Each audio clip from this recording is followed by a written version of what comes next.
this week in Tesla is huge, so we're gonna just have to pick and choose. But one Got story a I few wanted to touch seconds. upon this week was that the Tesla Semi is cleared for production, but the problem is they don't have enough batteries. The Semi, of course, will be the most battery-intense vehicle that Tesla has ever made to date because of its size and the weight that it has to haul. It's going to have a literal ton of batteries that will be in this vehicle. They've, of course, changed the design of the battery so that it's got more juice in every cell. Battery's a little bit larger, but the problem is that there is a shortage of batteries. So really, they could roll out a few of them, but they can't really get to the production they need to. So it's still going to be delayed somewhat as Tesla ramps up its new 4680 cell, along with buying all the cells it can from its current suppliers of Cattle, Panasonic, and others.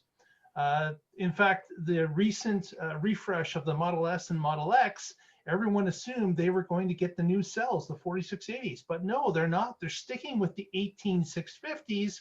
And what Tesla did is they changed the chemical jelly roll that's inside those canisters so it was more efficient and has more energy. But really, they kept the same size so that it wouldn't upset the manufacturer of those number of cells to continue to sell more batteries. So this is a problem that Tesla knows about and is trying, of course, with adding new battery manufacturing plants to each of its gigafactories to solve. But it is going to take probably another year plus for them to get into the volume that they require. With the ever ramping sales of cars, more batteries are required, and that's going to be the call from Tesla for some time as we go forward. Next, article was written by hbr.org about the Supercharger Network. This article basically talks about something that I believe we all know in this show, is that Tesla's Supercharger Network is one of its greatest features for selling its vehicles and the Tesla brand as a whole. Because they own their own network, they manage, they build their own network, and they service their own vehicles, the network is highly reliable, and it's something that people that own a Tesla really don't have to think about when they're traveling between city centers. They know that the Tesla Supercharger network is up and running, and they know based on the car display and it telling them if it's available for them to charge even before they arrive. This article just kind of compared Tesla to the other charging networks that are out there and explained the differences and why Tesla is so far ahead that it's leaving its other EV competitors in the dust, because they don't have the same type of charging infrastructure, nor does it even look like it's on the horizon for the others. None of them actually are contributing into their own system. They may pay into a common cause that has one or two or three different partners in the charging infrastructure game, but none of them have their own that get to control their own destiny. They're just a partner or another group that's connected that really does not have a full say as to how the charging network operates, let alone where it's set up and how it's maintained. So interesting article about that if you wanted to go into some more detail. Last but not least, Tesla has, of course, been developing the 4680 that we were talking about earlier at a pilot plant, they call it, in Fremont area. It's on Cato Road. And this particular pilot factory where they've been developing the 4680 has quickly grown into the 8th largest battery producer in the world. That's pretty impressive, having a pilot plant that's broken into the top 10 list of battery producing plants in the world. So this kind of tells you the scale that Tesla is moving at.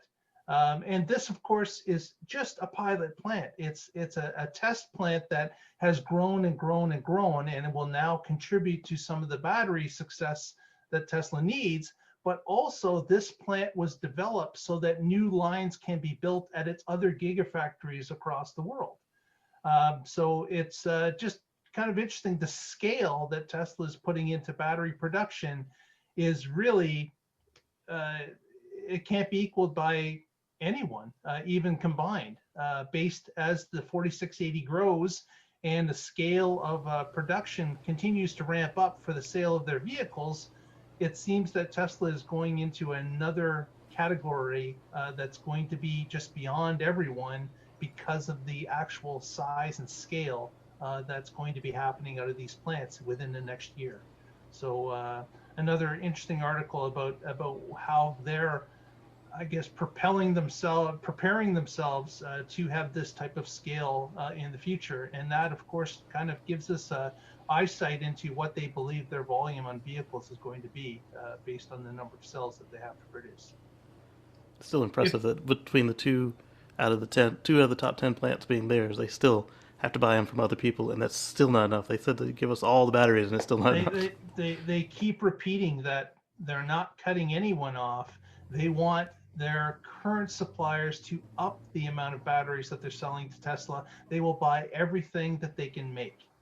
So this is going to be interesting for the world, actually, for other EV makers. If you don't have already consignment on these manufacturers like Cattle or Panasonic or others, there may be a battery shortage for people that don't have consignment amounts already, because it seems that as others ramp into EVs, where are these new batteries coming from? If plants are always maximized in the amount that they have or making and what they have to sell to others for contractual agreements, what is going to happen to the others as time goes along? So yes, there will be new plants and people will ramp up things and start things, but there could be a crunch as we start to move forward with the volumes that we're starting to see in the world of EVs.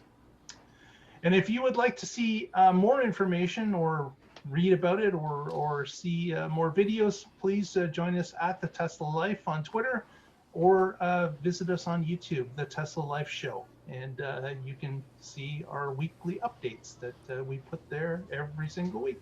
Like and subscribe the Tesla Life because it's an important show. Thank you very much.